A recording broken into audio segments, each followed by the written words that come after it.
John Simpson, thanks ever so much for joining us at the end of day 2 here at Lords against Somerset. You can probably sum that up as a tough day at the office for Middlesex. Yeah, probably right, Fletch. It's a difficult day.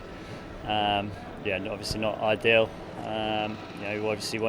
Coming into this morning, obviously wanted to bowl them out as quickly as we could done it, and then get batting and try and get up to their total by the end of the day. But it's been tough. Obviously got an early breakthrough, and then they came out pretty aggressive, which was difficult. Obviously, bowlers have had a lot of overs the last couple of games, so fair credit to them to keep running and trying, and just fell a little bit short with the bat button.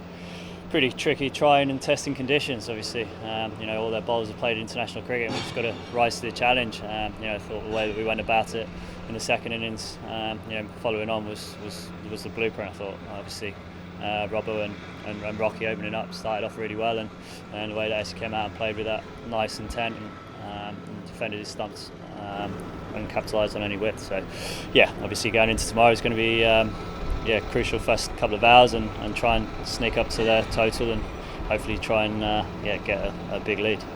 Absolutely, John. It's obviously we're backs against the wall now, focusing on that first innings. You top scored with an unbeaten 57 of your own.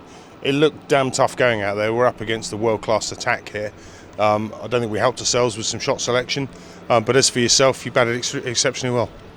Yeah, obviously, as you mentioned, it's a world-class attack, and it's one of the great things about the game is that you get to go out there and pit your wits against a lot of these guys. So, obviously, it was very challenging conditions. Obviously, once that ball got a little bit older, it made things a little bit easier. But it was nice to spend some time in the middle. Probably been a little short runs the last 3 or 4 innings, but like I said, it was nice to get out there and scrap hard and try and get us up to as many as we could, but a little bit unfortunate at the end where we had a little bit more fun with Mert, but it's just one of those things. But as you said, going into tomorrow, it's an exciting challenge for us, backs against the wall, and I think we've seen over the years this team's risen to that challenge quite well. I think that's an exciting prospect heading into tomorrow, and looking forward to the challenge that lies ahead.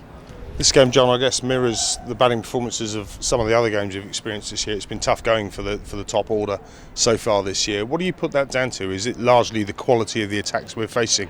Obviously, you mentioned this week's attack is a world-class attack, full of internationals. It's kind of no different every week.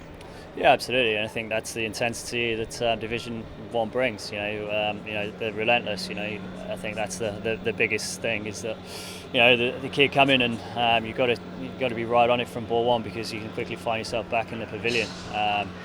And that's been it really. We just found ourselves a little bit short of form, a little bit short of confidence. But when you come here, it's going to be tough.